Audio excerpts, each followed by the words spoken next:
Welcome to Supernatural Circumstances, the podcast where we take you down the rabbit hole into the fantastic world of the strange, the paranormal, and the unknown. I'm Morgan Knudsen. Come along with me on this week's adventure. So this week, as you know, in January here, we've been delving into eyewitness testimony. Not just cases, but talking with people who have witnessed, experienced, seen some incredible things. And today is going to be no different. Now, I'm about to introduce you to two people who I hit it off with immediately, Doyle Holmes and Joseph Johnson. Now, what's interesting about these two researchers specifically is that they live, or Doyle lives, on the property where the Fouke Monster, something that many of you are familiar with from the cult movie The Legend of Boggy Creek, actually is said to exist. And not only has he lived there in harmony with these creatures, but him and Joseph and another investigator have been uncovering facts about these things and discoveries, including a discovery in language you guys are going to be blown away by, that I believe could change the face of how we look at Sasquatch, how we look at the Fouke Monster legend in Arkansas, and perhaps change the way we view our history in general. I'm not going to delay any further. Please buckle in, because this conversation was something I will never forget, and I don't think you guys will any too soon either. Let's go.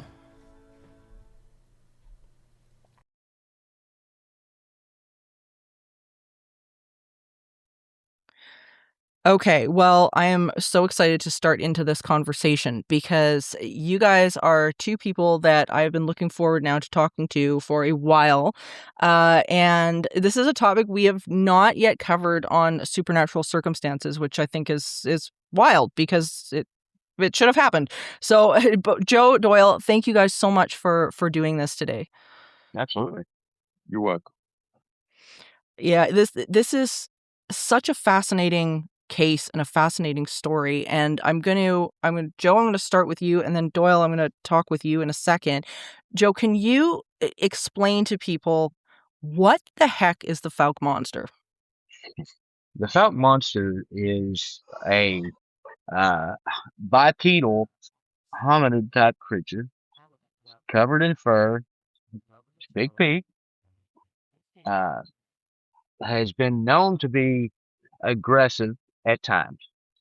So you're seeing basically the typical Sasquatch type encounters in southwest Arkansas and Fouke. The only difference is the Fouke Monster's not as big.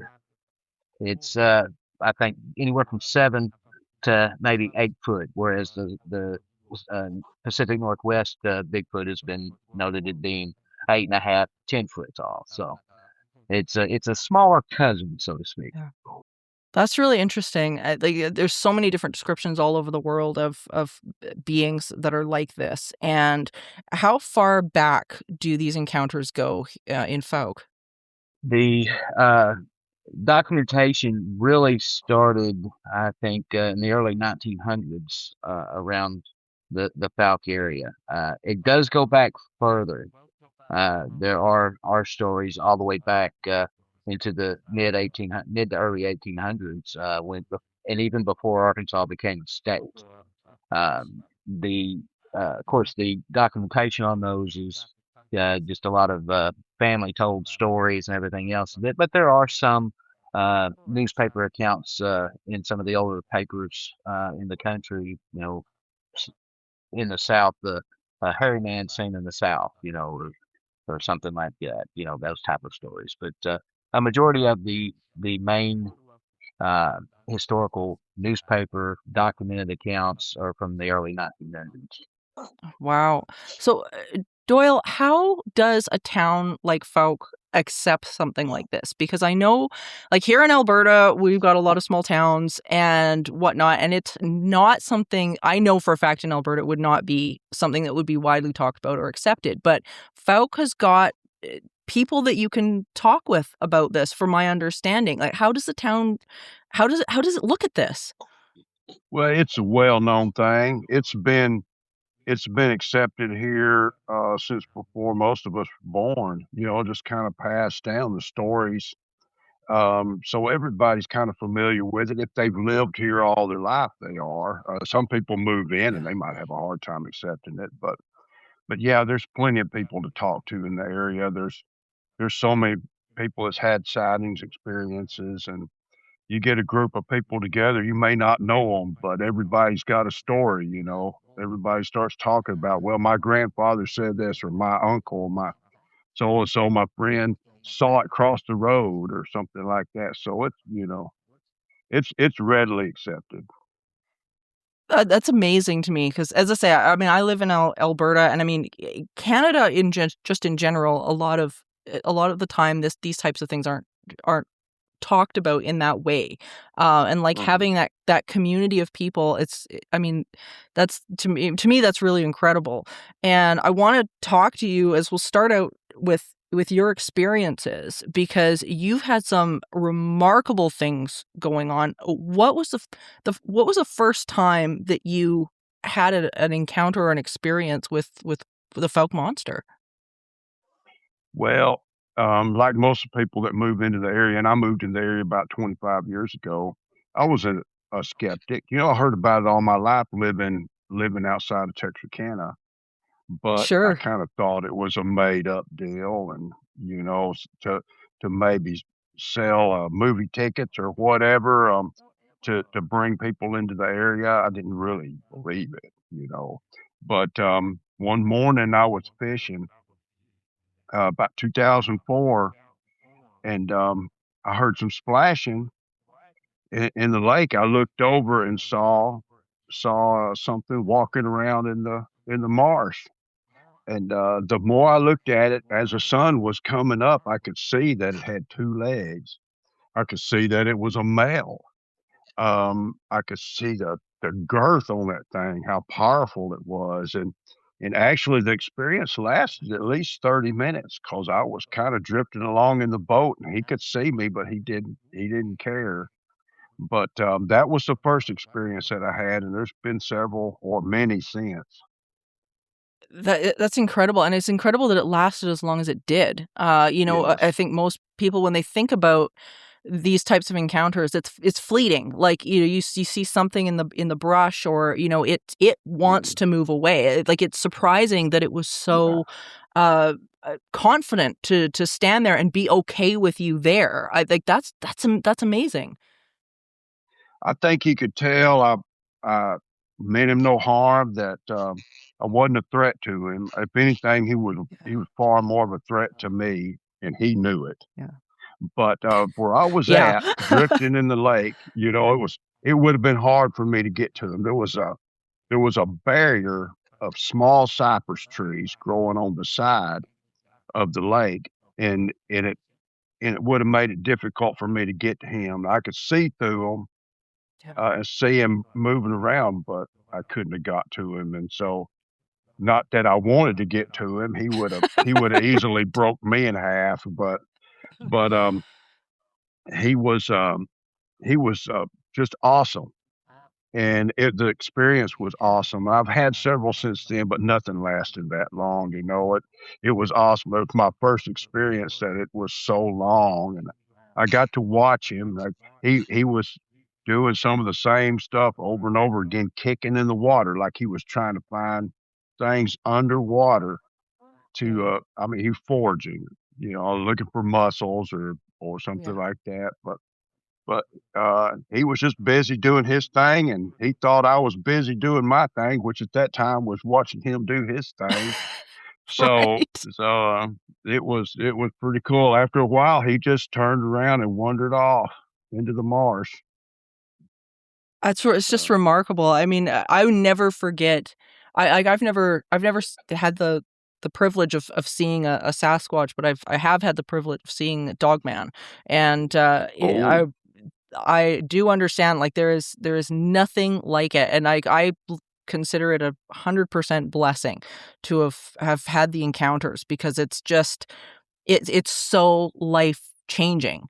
You've talked, Doyle, about other encounters that you've had, including one that you had with your son on Thanksgiving evening. Do you want to tell everybody about that as well? Because that's just is incredible. well, it wasn't so much of an encounter. Um, that one with my son, if I'm recalling correctly, we had gone down in the woods hog hunting, and we come up on the side of the lake and saw that the lake was cloudy. And I looked into the water and saw footprints. And going through the clear water, you could actually see the footprints in the water, but can't cast them in the water. But I looked on land, and it was Thanksgiving. The area was covered in leaves, and so it was hard to find a good impression in the soil. Plus, if you've ever been around the cypress marsh, you can see that there's actually roots just that go out everywhere. So it's hard to find a place where you can get good prints. But I followed the trail that I could see impressions in the leaves, and found one that was actually good to cast. So not ready for this kind of thing. I went and got some plaster and came back the next day. As the lake was rising, I managed to get this cast, but it was kind of spooky at the time when we first found them, because you could tell this thing had just walked by. And my son was young at the Wow. time. He's a big army guy now, and I'd be hiding behind him if something like this happened. But but at the time, I wanted to get him out of there because I didn't know what was going to pop out of the bushes at us. But we managed to make a really good impression. It was our first one, and it actually Wow. kind of got famous at the time. Yeah, I mean, it's awesome that you went back to get it, because I think that's one of Yeah. the things that so many people miss out on doing is thinking further ahead when it comes to, okay, what does this encounter mean? Not only to me, but to the people that are going to be hearing Oh about yeah. it and listening to it. And it becomes now not just a story. It becomes something Mm. that's tangible for people. Joe, I mean, you've known Doyle a long time. How did you guys end up connecting? Well, we knew each other in high school. I was more close to his since passed twin brother Daryl, but I did know Doyle. Doyle knew me. After Facebook came up and everything and got really big, I found Doyle's profile on there, and so I added him as a friend, and we just started reconnecting and everything. And he was telling me about he just recorded. I think at that time it was Monster Quest, I think, and about his experiences. And I was like, really, that's awesome. I said, I'm in the paranormal. I've been doing the paranormal since I was in high school and everything. And he's like, man, you need to come down and I'll tell you some of my stories sometime. So my father and stepmother and one sister and her family still live in Texarkana. So when I was down visiting with them, I started to go down to Doyle's and hanging out, talking and everything, catching back up. And some of these stories just got so ingrained into me, just lit a fire under me that wanted to check it out even more. I mean, it's I mean, how can you be told that Sure. there's a proof of Santa Claus and not want to go check it out, so to speak. I mean, comparing Sasquatch Absolutely. to Sasquatch and the fact that most people believe it's a myth. So at any rate, Joe's become very I talked. important. Well, Go I ahead. I appreciate it. I didn't mean to talk over you. Oh, you're fine. You lit that fire, brother. But at any rate, uh, he and I got to talking about some game cams. I needed to. He said, I know the perfect spots to put out some game cams. Just, have you got any? I was like, no. I said, but I'll get some, and as soon as they come in, I'll come down and put them out. So I did. I ordered two static game cams that were cellular based, so I can monitor them on my phone, and put one up on the north side of this property and one towards the south side of this. About I guess it was March of 2024. It was just before the Bigfoot conference, the Fouke Monster conference that I was speaking about earlier while we were waiting, where I got to know Lyle, Blackburn, and everything. So, but I'd gotten a notification and got a picture on the game cam of what appears to be an arm in the lower part of the palm, like it was reaching up to check out what it was, or reaching up Right. past it. And then, anyway, the picture was taken. So I had that downloaded on my phone. Of course, Doyle and I were real excited about that, finding that. At that same time, I had some friends come from North Carolina and to go to the Fouke Monster conference. And they've been involved in the paranormal for quite a while too. Her name is Raina Carroll and Nadine Najux. So they came all the way from North Carolina just to check out Doyle's property and go to the Fouke Monster Festival. While we're out there, I actually find a impression. It wasn't a good enough print to cast, but an impression of a left foot near where that camera was. So that got me all super excited all over again. Okay, I'm finding some evidence. I'm doing all right. So we rocked along. About a year later, almost to the day, I get a notification on my phone.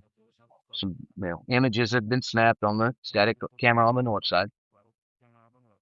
I pull it up and look, and you can see about 45, 50 yards away from the camera, which on those cameras, they're so fish-eyed, it makes it look closer than it really is. Right.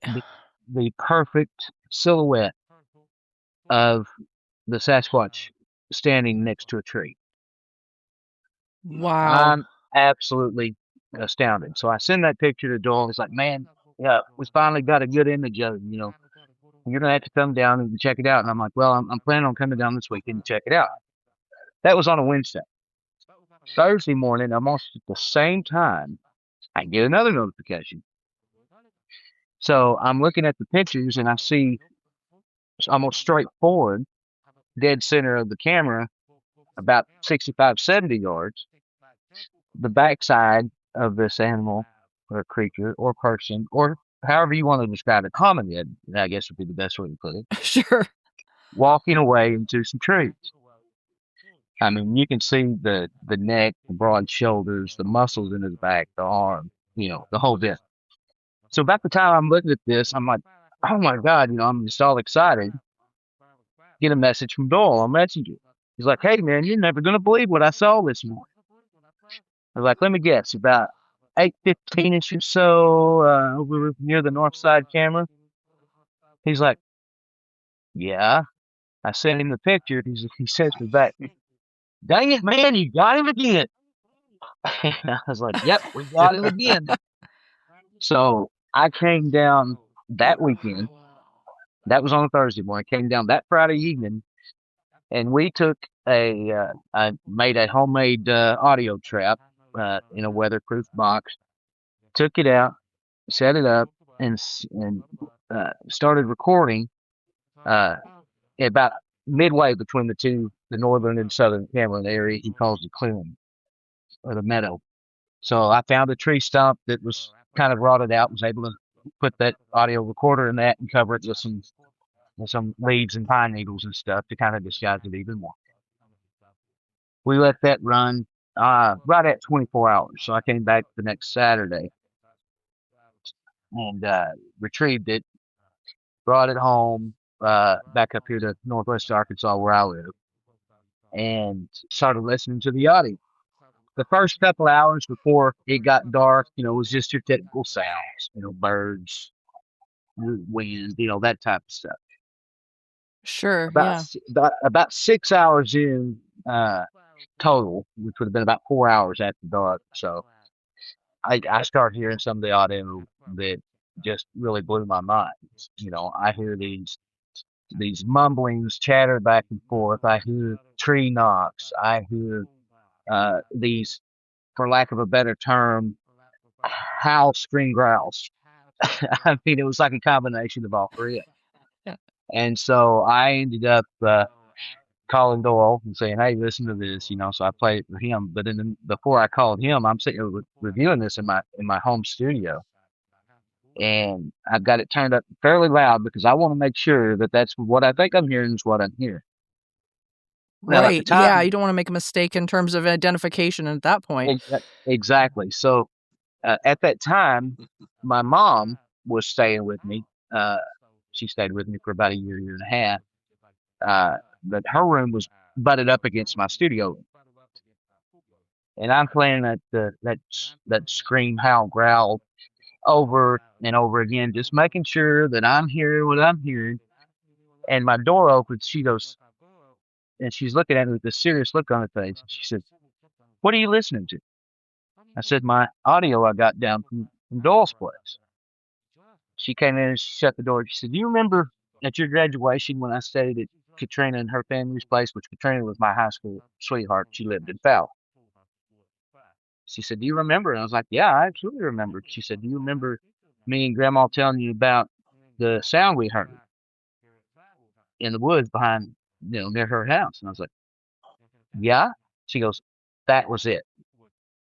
You got exactly what we heard that night." And that was, I was, what, 19 years old in 1987, and she's hearing the same thing in 2025 that Yeah. she heard in 1987. So that was validation for me at that, uh, Oh, so yeah. That's yeah, wow.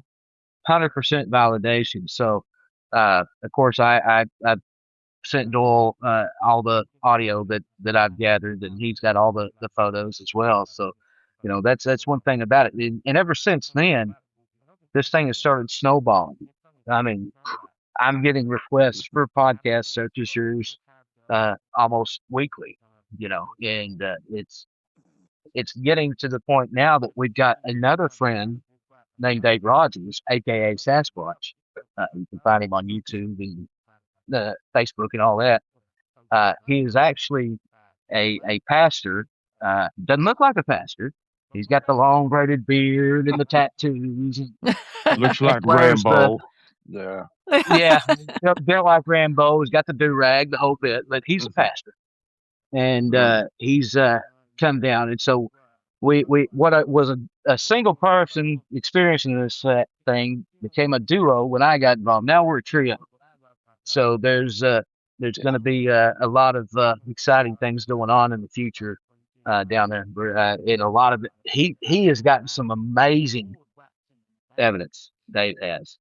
Mhm. He's the type of person that likes to go out by himself, walk through the woods, the swamps, wherever, really quietly by himself, and set out audio traps and cameras and he's got cameras on him, one base facing behind, one facing front. I mean, he's really into this, using this technology to Mhm. do these investigations, and he's caught some Yeah. amazing evidence out in the deep Yeah. swamps. I mean, he goes out Oh, there, yeah, I believe it. I believe it. I so mean, we've like even here in Alberta, we've had the best luck with cryptids and things like that just being out by yourself or just being quiet. oh yeah, Just going out and being present with what's going on Mhm. rather than, everybody dragging out cameras and dragging out this, that, and the other thing, and they're going out and making a big hoopla. Is that right, we've had great experiences just being able to go out and just be present with things. And Doyle, with everything that's going on your property, like, when did you start noticing that this was actually happening on your land? Was this like something that you came into, or did you know about it before you got there? Well, there was rumors when I got here. There was an old Indian man that lived across the woods from me. Supposedly had a group of them uh, come to his house, and he had named them a father, a mother, and a couple of kids, and he Yeah. had named all of them. And I always wanted to go see this guy, but he was a recluse, lived back there with the gates locked, and eventually died before I was able to talk to him. But we had that going on. But we would have situations where would burn trash or burn brush or whatever on the property, and then all of a sudden you'd hear wood knocks, like somebody beating a Mm, tree with a hammer or stuff like that. We're like, "Wow, what is doing there? Who is on the property?" Um, Over the years, we had animals killed, strange ways, horses killed and drug off, and wow. yeah, it's difficult for even a bear to drag off a 700-pound horse. But Absolutely. and chickens that would be just the whole house of chickens would be slaughtered overnight. Walls tore down, roofs tore off, stuff like that. Something that you wouldn't see a normal animal do. So we For started sure. putting two and two together. Well, we got wild hogs in the area, and I started baiting the hogs up close to the house so I could take one every now and then. Well, one night as I was taking some old beans down the hill to drop them off, something rose up on the side of the trail and screamed at me. It was only like 8 or 10 feet away. So the scream like to shattered my eardrums. It also like stopped my heart. If you've ever been screamed at closely by one of them, they have a vibration to them, and it just, I dropped the beans and turned around, Yeah. took off running. As I was headed up the hill, I looked back, and it was a female, and she was holding a baby in her arms. And I had Oh, walked up yeah. on them, and I guess they were there getting the scraps I was putting out. But that was the first one that I seen on the property. But that will really open your eyes, and I don't believe I walked out of my yard for a month after that situation. Because I can't imagine. yeah, that was a very unnerving situation, because I never saw her. I walked up on, she was so bedded Yeah. down in the grass next to me, she just looked like a part of the landscape. But since then, we have seen pictures. The Google Map car has taken pictures, and I believe of the very one that I seen, and they just drove Really? by. Yeah, drove by one day, so it's independent, of us, um, and saw her in a berry patch, the blackberry patch, just right by my property line, picking berries. And she had a couple of Wow. young ones with her, but it's exciting. I've seen multiple other individuals through the years. It's so neat that I could give Joe a call and say, "Hey, I just saw one cross this field right here," and he's like, "Oh, you mean about 15 minutes earlier?" Like I got it on camera, and I'm like, "Oh wow, that's it right there." But you get over the years, you get to understand their movements, how they Yeah. move, their Yeah. their mannerisms, what they do, what they do in the woods. As far as covering trails and bending over trees and blocking views. Where they can move, without being seen. Well, you notice what time of year it is, what time of day, stuff like that. I think that helps us now be able to kind of predict where they're going to be at a certain time. But like Dave, I mean, like Joe pointed on, me and Dave was out the other day in the swamp, and we heard ducks come down, and this is so cool. These, it's like something attacked the ducks where we couldn't see them, and you could hear the ducks actually be captured. Well, about that time, Whoa. one of them yelled out, not a duck, but what captured the ducks yelled out. And to my ears, it sounded like uh, a cataho, a takato. And I'm like, what is that? It just burned into my mind. It said, Takako, Takako, woo! But it was a joyous sound, like they were Really? excited, like, yeah. And I've heard Yeah. I've heard like languages spoken in the woods before, not knew what it was, but I'm like, that sounds like a Native American word. So I know we kicked it around one night that they were actually speaking Native American languages, depending on where they were. Well, me and Right. Joe got to researching this and looking it up and found a word called a kata article or something like that. Without looking at it, uh, kata takako, and it meant we are the chiefs. Well, we further researched Wow. this, and it went back to the Caddo Indians that actually lived. It pertained to a Caddo Indian tribe that lived in the area and were centered. That their main village was right there where we were at. So these creatures had learned that language and retain it over hundreds of years because they've been gone. That language is dead, but they still have it, in their. And I guess when they capture food or something to get excited, they yell, uh, kind of like we would, like we the kings or we the chiefs. Yeah, Sure. we're the man, and they yell that Yeah. out and in excitement. But that's what it sounded like. Excitement was it with excitement. But the really cool thing is we had just put out sound traps. So we had Dave has to go through hours and hours of sound to find it, but I believe it's captured, and we may have it come up pretty soon, as soon as he could find it. But That's it just, remarkable. yeah, it just adds more evidence. Something down there speaking ancient Caddo, and it's ancient Caddo Yeah. from a tribe that lived right there in that spot.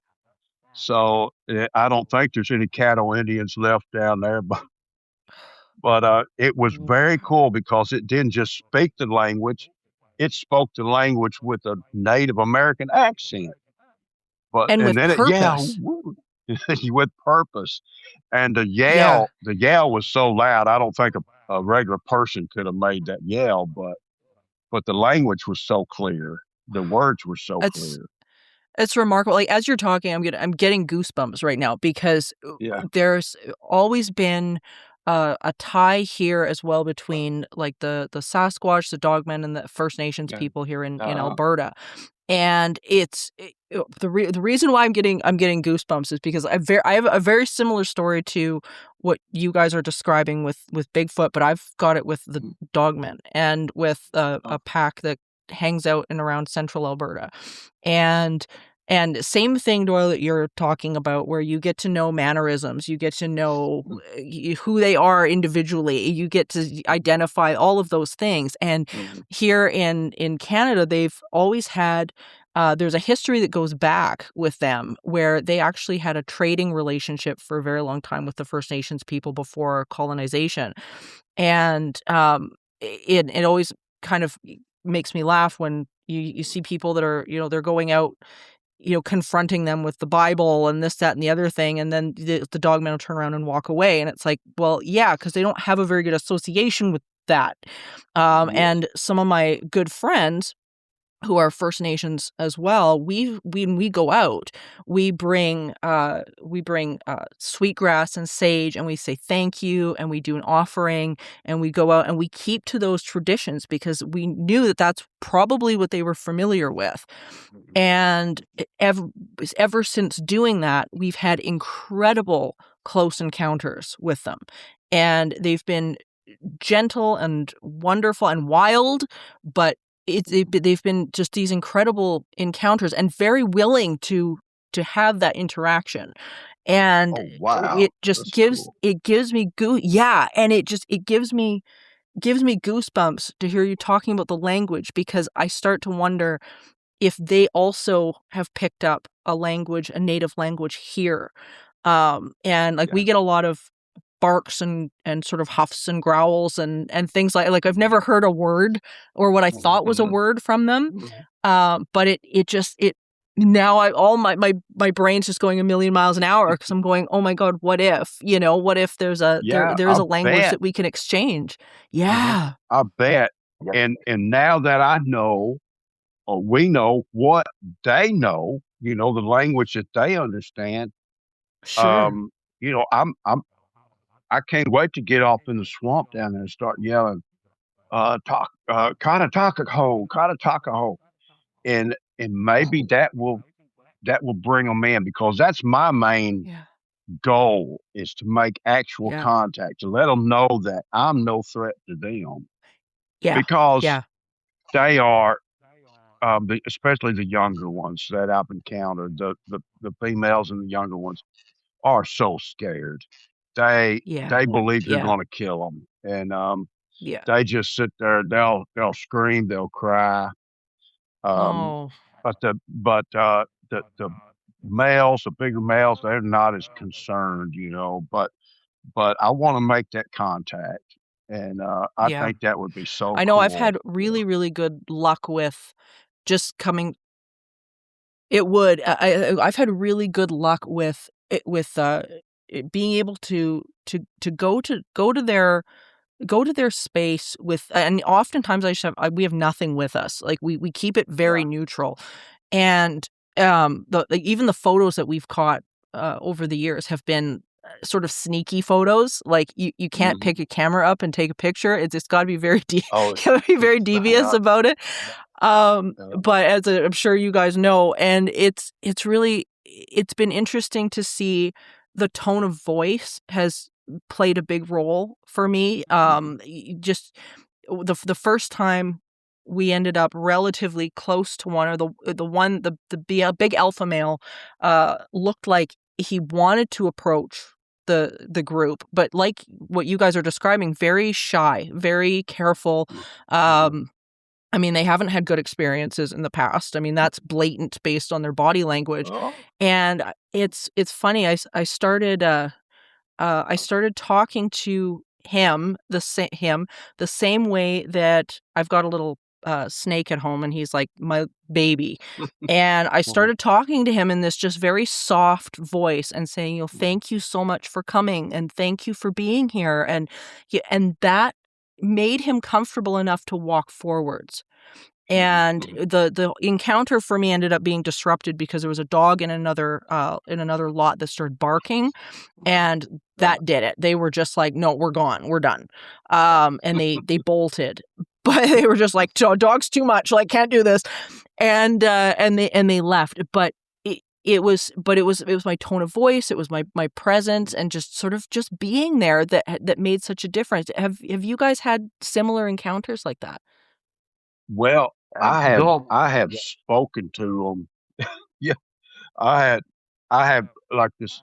I cornered a little child, a adolescent. I say adolescent. He might have been pre-adolescent, but I cornered one in the side of the lake, and funny thing, I had a baby fixing to be born. My wife was 9 months pregnant. She was having contractions every 3 minutes. She was back at the house, and I was cutting firewood, and I'm like, you know, I'm not going to be the only one that sees this thing. So I went back and Right. got my wife, and I took her down there, and here she was. And by that time, the thing had moved out of towards the swamp through the brush. Well, I had my canoe with me, and I'm like, I'm gonna herd this thing back. I'm gonna get behind it, herd it back, and it's gonna come across this trail, and you're gonna see it.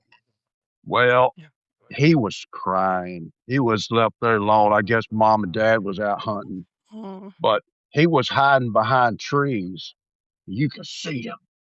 Even at his small stature, I wouldn't want him to get a hold of me with them big hands. He had these huge hands and knuckles, bony knuckles, and he was looking at me from behind these trees.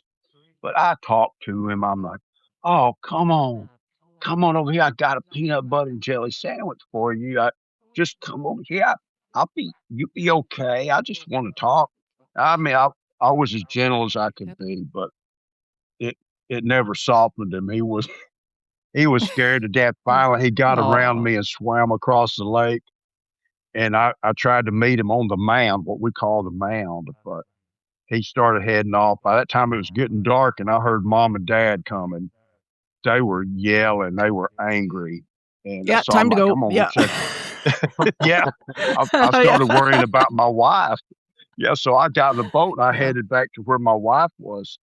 I looked in the truck, and it wasn't nobody there that I could see. So I jumped out in the water and run up to where the truck was. I'm like, where'd she go? And I started to open the door and it was locked. And about that time, I looked down there and she was sprawled out in the floorboard. How this big 9-month pregnant woman squeezed herself into the floorboard of the truck, I don't know, but she started hearing Oh, mom poor and lady. dad coming, and it scared her to death. I felt bad about that. Yeah. But we had a son the next morning. We had at about After that, 7, I 8 would o'clock imagine in you the probably did. Yeah. yeah. Started out. Scared the kid out of Imagine you. I could just said push, and she'd have had it right there. But but yeah, it's hard. I mean, they probably tell each other, they probably tell their kids sort of like we do. Be careful. Yeah. But humans just want to, they just want to kill you, show your bodies off or something. And and up to now, that's pretty much what we've done. I've looked back through photos and history. As long as we've been here, humans have been here. They've been killing them. So Yeah. imagine they're scared to death of us. It's going to take time to actually get them to where they trust us. But Yeah. So there is. So that's the you've goal. actually found a history of that, I guess. Then, hey. Where Yeah, like yeah, you've found history of interactions with these things, because like you say, I mean, there must be a like stories that are getting passed down, which is speaks to the level of intelligence that yeah. these beings actually have, is that they're not only aware, but they're passing these stories down to others. Because I mean, if I think the Legend of Boggy Creek, when the movie came out, people got the impression there's this one being that's there, and that's just not true. I mean, obviously That's there's true. families, Yeah. there's groups, and whatnot, and they're passing down these stories. So what do you think is what do you think is going to be, or could there be a game changer in making a new relationship with these beings? Do you think that's, I mean, obviously you think that's possible. Oh yeah, Well, yeah. yeah. I At think some that's point, possible. yeah, yeah. At some point, they did. I mean, the Native Americans did. Yeah. You know, they had treaties with them, trading it, and you know, we had a trading post down here a couple of 100 years ago. So um, Native Americans would come from all over the place, different types, and they would meet on the river trading posts and trade pelts and whatever. So I imagine they were around then. Uh, the Squatches, and they got to meet a bunch of them. But my grandmother is half Choctaw. My great grandfather was full blood Choctaw, and to them, the thing existed. It wasn't even a question. Why you even Yeah. why you even speculate if it exists? To them, it was real. It was part of their lives. It's only been uh, modern culture really that has tried to scrub this from us and tried to make it Yep. out like it's a fairy tale. Uh, Yeah. And Well, I that think that that's leads me into terrible. Yeah, that leads me into another a total different rabbit hole of conspiracy theories. But as far as the modern take on the Sasquatch goes, a lot of people are yeah, saying the government's involved and all the governments of the world. So that's a whole different story. yeah, But getting back to what you said, Morgan, it was really interesting to me when you talked about the dog man heard the dog bark and that's when they bolted. There's a reason for that, and, Yep. and, and I'm sure Doyle can attest to why. Is a lot of, even back in, it's not so much anymore, it still happens, but back in the uh, 50s, 60s, early 70s, and further back, people used dogs for hunting. They would take the Yep. dogs out to track their prey. So the dog bark has become associated with these these beings as meaning there's men with guns coming, we got to go. Yeah. So Yeah. and so that's why that really stuck out to me when you said that. And I think we find the same thing is true down in the our area is because there's a lot of people that still use dogs for hunting raccoons and some use them for deer. So that is an association that when a dog barks or a dog is means danger's near. So Yeah.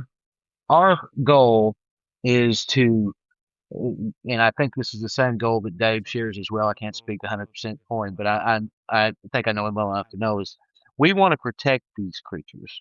We want to make sure that 100%. they have their habitat, that they're protected. Nobody's going to kill them. Nobody's going to hurt them. And I think that one key to that would be is building a relationship with them. And I think that's one of the reasons why we go in. I mean, obviously, there's at least one person in the party that has a firearm, simply because there are dangers out there. There are other dangerous animals 100%. Absolutely. that can hurt us. So we are, at least one person in the party has protection. However, we approach it with, instead of being aggressive or doing, you know, tree knocks and howls and hoops and stuff to draw them in. We go out there and we just, we make our presence known. We speak. It's a hushed tone, but it's not like we're out there hooping and hollering and yelling. Because who's to say that those hoops and tree knocks that people report so often aren't them communicating with each other to say, hey, that danger's out here. And then when they Yeah. hear us doing the same thing, they're thinking, yeah, these people are trying to get us in for some reason other than to say hi.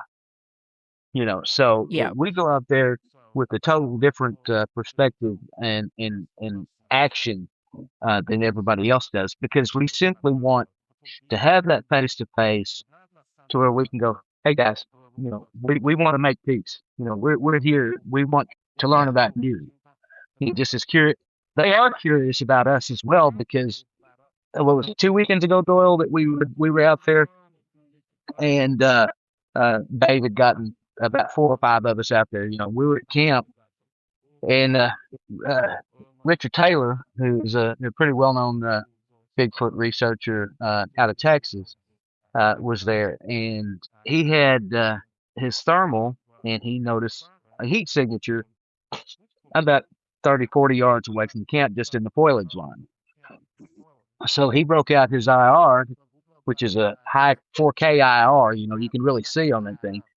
And he watched this thing peeking out from behind the tree that it was behind, and in that foliage, and he was watching us. I mean, he was curious as to what are these old guys doing out here sitting around a fire. I want to see what's going on. So he watched us, Yeah. and again, that's the same weekend that Dave got his really good video that he got. So I think it's of course it was thermal over INR room out in the middle of the swamp with Dave, and of course I'm not gonna say anything more than that because I agreed to keep it under wraps. But I mean it's nice, it's good, and so um, it'll once he releases that stuff, a lot of people are gonna be very very impressed. So it's one of Well, those deals.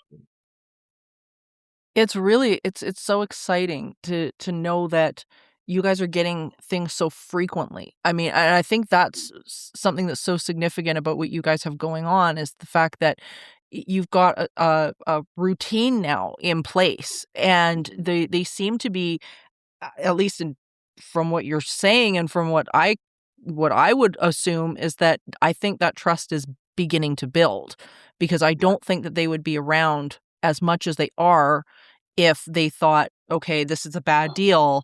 Do you get the feeling that eh, they are warming up? Like I say warming up because like they're, I mean, obviously still wild and still extremely cautious, but I mean the frequency in which you're seeing them, to me, I would take as, okay, this is some progress. Doyle, what do you think about that? Oh, absolutely. Yeah. Forever when I moved here, it was like every 5 years. You know, I would see Yeah. something, I'd see another one every 5 years later. Now it's like it's all the time. I mean, that's not all the time that I see them, but you know, like Dave gets his videos of them. We're just you just know where they're at now, and Yeah. really with the encroachment of humanity into the area, that they're losing habitat, so they're sandwiched Yeah. down. We have like 90,000 acre lake down here, and it's not just a lake; it's swamp, it's hills. So they can Sure. go down there, and there's not many people that can get down there. Yeah. It's pretty isolated area, fed by the Sulphur River, and it's just it's just hard to get down there with a regular boat, or you need Yeah. specialized like equipment stuff. But um, but yeah, we're getting where we know where they're at, where they're gonna be at certain times of year, like they'll venture away from the lake, like now. It's wintertime, so there's no foliage on the trees, so you can see down in the woods. They're not going to expose themselves in these areas like they Yeah. would, you know, in the spring, where they'll come up when the trees are blooming, the leaves are out. They'll come closer, and you could actually hear them talk at that point, because they'll actually, instead of bringing just one individual coming through, they'll have their whole family units come through at that time. But it is just so exciting what's going on now, and what's in the future coming up. You know, Yeah. I've had a theory that they like girls, like you, Morgan. If you was to stand out Hmm. there, sit out there overnight, you might attract a bunch of 'em by the way you talk, Hey, I'd be willing and to. and I'd be willing to try. I'd be willing to try. I'm just putting it out there. we'd love to have you down. We even, I Oh, mean, I'd love to be not there. It'd be comparing you to fantastic. a yeah, not comparing you to a love doll, but we even thought about getting a couple of female, really pretty, these new lifelike love dolls, and sticking them down there and playing Yeah, playing girly talk and stuff, and putting that'd be cameras up and see interesting. what happens. Oh yeah, Yeah. I would love to see what happens. I think that would work, but I know meat brings them up, because I've had smoked meat stolen uh, multiple times from my smokers. So there's just ways you can attract them, and I'm excited to start these experiments and see what we can do to get them up, Oh yeah. and it would be awesome. I'm excited for That you guys. I like it's so refreshing to hear your approach and to see how you guys are coordinating this, because I think there's so many people that are out there that are still back at, we just got to capture evidence, or we've just got to we just got to get that one photograph and blah blah blah, and it's like it just, to me, I think, dehumanizes the experience of what yeah. the level of special nature that these beings really are. And Hmm. like I see, I get really frustrated with a lot of the Dogman stories and whatever that are out there, where you see the recreations and they're ugly and drooling and they look like gargoyles and Oh. and whatnot. Hmm. And I'll tell you, like, the first time that I was able to see our alpha male, we nicknamed him Snoopy because he used to sit on the roof of the acreage that Hmm. he would frequent, and they would see him sitting up on the Oh, roof, that. just Yeah. sitting. Yeah, and he would just be laying there, he'd just be just hanging out or whatever, and then he'd see somebody and he'd kind of growl and then he'd be gone. But so we nicknamed him Snoopy because he would lay on the roof. So but the first time that I saw his face relatively clearly, the first thing that struck me was how beautiful he was. It Mhm. was like the most gorgeous looking timber wolf that you've Mhm. ever laid eyes on. Just this Wow. beautiful fur, like black fur with gray flecks. Um, Stunning looking, and then, needless to say, on 2 feet. So it What is that? wasn't just a regular Oh, timber that wolf, it would. was on 2 feet. Well, I But got to get up he was there and look at these incredible. things. Yeah, that sounds so Yeah. cool. he was But incredible and just so so odd looking and with the same level of curiosity that you guys are describing, where just sort of that peeking around trees, peeking around corners, doesn't really want to get too close, but they're there. And yeah, it's just the most remarkable thing. But the beauty of them was just so striking to me, because you get watching all these shows, like Monster Quest and stuff like that. I mean, great shows, but the recreations just tend to want to lean into this horrifying image of whether it be the Fouke Monster or whatever. oh, And it's like, man, it's just not that way. It's just not that way. I have like I've worked on a lot of these shows and stuff through the years, and I've seen what it takes to recreate something, and or to make a suit. That brings another point, because I keep getting people saying, "Oh, that's somebody in a suit." Well, Right. I mean, you cannot make a suit look real. I mean, I know people that's paid $30,000 for a suit, and it looked like something, some gorilla guy in a suit, running around, Yeah. and it just, you know, you just recreations don't work. It's No. it like you talking about. There's nothing like seeing it in person, or taking real photographs, and that's another thing now. Everything is AI, so they want to explain everything away by being AI now, and Yeah. so Yeah. that's First, it something was else you everything gotta was too you gotta blurry. Now contend it's with. Yeah, it's too blurry. Oh, you can't see nothing. Now it's too clear. It's AI, but yeah. you can't Yeah. get them in between either. They're going to be, oh, that's not good enough. That You just can't and satisfy those. No. Not I, until you I I gave have take it. up long ago. Yeah, you Yeah, I take gave it up out long trying ago to putting forward convince people. evidence online. Yeah. I like to take skeptics into the lake. It's great. You never know when you're going to have an experience exactly, but you can kind of judge certain times a year. If you go down there a certain way, you are going to have an experience, and it's fun watching these skeptics squirm and in the boat, and they're, how scared they get. It's Yeah. amazing. Yeah. But Yeah, it's funny. It's funny how frightened that they tend to be if when they don't believe in something. yeah, absolutely. Well, you have to get your mind around it, and they're trying to block it, and I think they just get all confused and scared at the same time. But kind of, well, I wouldn't say the first time I seen one, the one that I saw first didn't give me a reason to be scared, but it took me a while to get my mind Yeah. around it. That it Yeah. Yep. changes your worldview. It I Yeah. I don't I don't disclaim or discount anything anybody says to me anymore. I think if most people are Yeah. honest, if somebody says something that they saw something, you know I'm going to believe it, unless I can disprove it, unless I can just see something. I've seen people Yeah. find tracks in the woods, and they're just certain they're tracks in the woods, but I walk up and they're like armadillo scratches. It's just that comes with experience. But Yeah. but I'm going to believe what people say now. I just believe anything. I think that the world is bigger Yeah. than we ever thought, that we were ever taught. There's more things under heaven than we ever knew, and so Yeah.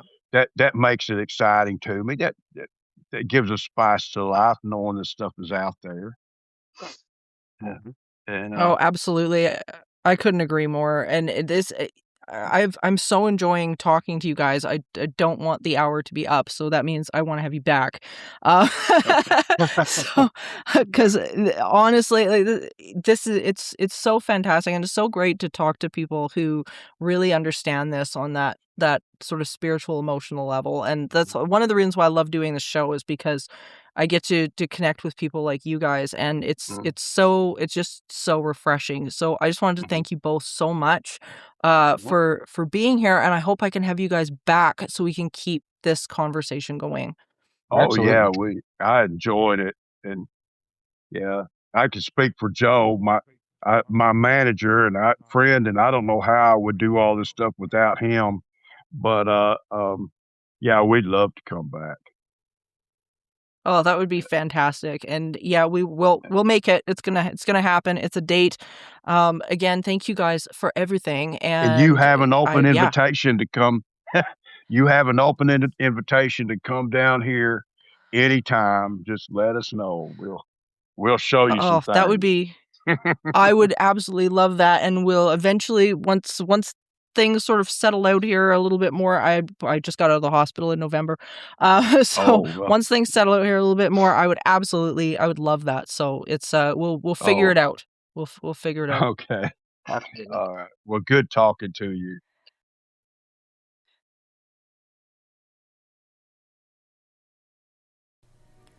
I hope that this conversation opened up as many questions for you as it did for me. I know one of the most impactful pieces about this discussion for myself with the idea that not only could these beings be speaking their own language, but a language that maybe has been long lost. And I think for me it was so impactful because it delivers this into a feasible realm of reality that maybe Bigfoot and creatures like it, like the Fouke Monster, haven't really tiptoed into before. Now, where do we go from here? That's really the big question. I'm really excited to see what Doyle and Joe come forward with as these investigations go on. Like me, they keep their evidence pretty close to the vest, and I understand why, because there's so much garbage right now on the internet, especially with AI. No matter what you post, everything is either AI, it's wrong, it's fake, it's this, that, the other thing. And I'm really interested to see where this direction of their investigation goes, especially the fact that Doyle lives right there. He lives right there on the property, so it's very encouraging. I'm encouraged by this entire discussion. It's really exciting, and I would love to hear what everybody thinks out there. You guys, of course, can go to the Supernatural Circumstances Facebook group and give your opinions as well. Or if you've had any encounters that you've wondered, hey, wait a minute, could this have been a language? I'd love to hear about them. I think this is really turning a new leaf on a lot of subjects. So anyway, I have a little bit of an announcement to make. As we're moving into February, the next episode is going to be a little bit different. And I'm very excited about it because I think this is going to give you guys a new outlook into some very fascinating, sometimes terrifying, sometimes inspiring cases that I guarantee you probably have not heard about. And what I'm going to be doing is interjecting a segment within the series or the season of Supernatural Circumstances called The Real Story. And Supernatural Circumstances, The Real Story, is going to be just you and me reading through a narrative, a real case, ripped from the files of the Society of Psychical Research, Parapsychology Foundation. These aren't just stories that are pulled from nowhere. These are highly documented scientific cases of the weirdest stuff that I promise you guys you've ever heard. And I'm really, really excited to launch this and to see what you guys think of this new genre. We're not getting rid of what we're doing. We're still having guests on. We're going to be doing all of that. But I wanted to mix it up a little bit and to bring in some cases that I think you guys are going to want to talk about forever over the dinner table. Or maybe not. I don't know. It depends on your family. But I'm really excited to launch this. So the next episode is going to be one of these cases. And I'm really excited to delve into it with you guys. Haven't picked the case yet, so that's still coming up. There's so many, it's so hard to choose. But I'm really excited to inspire you guys to do your own research on some of this stuff and to give this format a bit of a test spin, and who knows? I mean, maybe it'll turn into its own show. I don't know. We'll see what happens, but I'm really looking forward to this. So that will be the next episode. And just as I say, just to see what you guys think, and we'll mix it up a little bit this year. That's the whole point of coming into this new year. It's the year of the horse according to the Chinese zodiac, and that means forward momentum and positive change and all of those things. And I think changing things up a little bit will be really, really fun. And as I say, that doesn't mean that this format is going away. It's not. We're still doing all of that, but we're gonna toss a couple of cases into the mix and have some discussion. I'm excited. I don't know about you. I'm excited. Well, anyway, thank you for joining me on this eerie expedition again, my dear listeners. And remember, there is no line between the natural and the supernatural.